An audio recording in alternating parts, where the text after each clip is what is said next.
Hey, I just wanted to give a quick shout out and thank you to all of you for sharing my song, Not of This World. It came up as the 8th most featured song today on the Facebook Music Choices. And that means a lot to me, so thank you very much. And I'll tell you a great story about, everybody likes that solo that I did on Not of This World. It's the first guitar solo I ever did where I just completely did it extemporaneously, right off the top of my head. I didn't plan anything.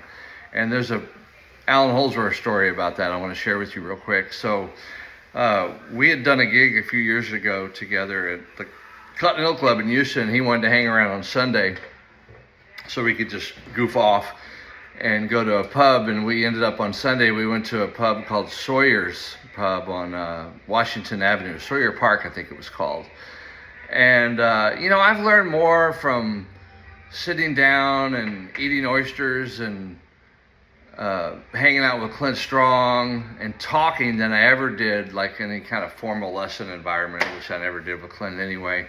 Or Bernard Wright and me here at my house eating Popeye's chicken and drinking wine and just things he said to me.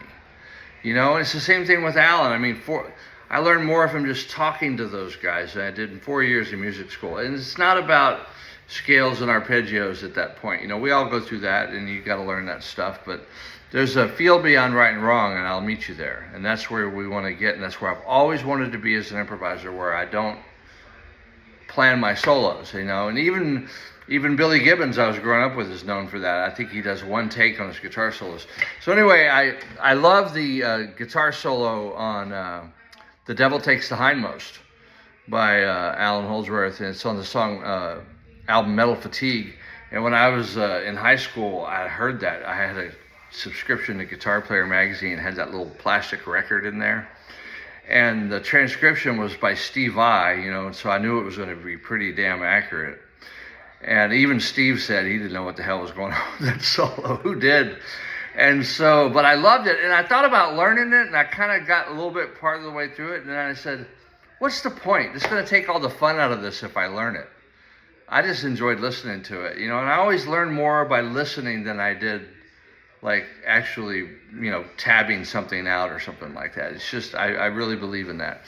So I'm talking to Allan about this, right, and I told him how much I enjoyed that solo, and he goes, well, you know, the only choice I make when I start a solo, Eric, is the first note.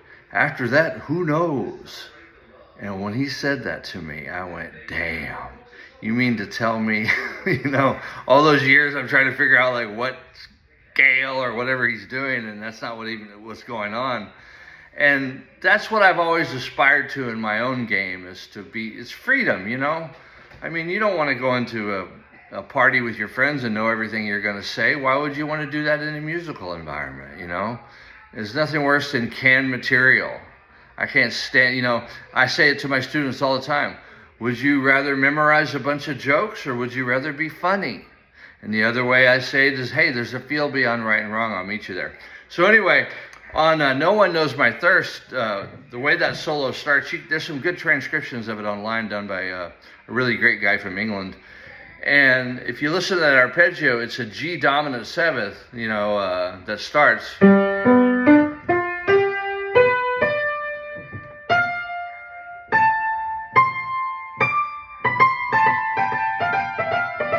Something like that, you know. And I knew that when 2 weeks later, I was in Denton, and I was at Real Time Audio, and I was recording the album Back in Blue, and I was going to do the guitar solo on Not of This World. And since I had just had the beers with Allan, I said, I'm going to give it a whirl. I'm going to try this. So I told Eric Delgard, the engineer, just to hit record. And I can't say that I completely improvised the solo, because I did what Allan said. I did choose the first note. In this case, I chose the first arpeggio. And, you know, that song's in E minor, and the one that Allan plays on G major, but it's the same key anyway. E minor, G major, same key. So I ended up doing this arpeggio.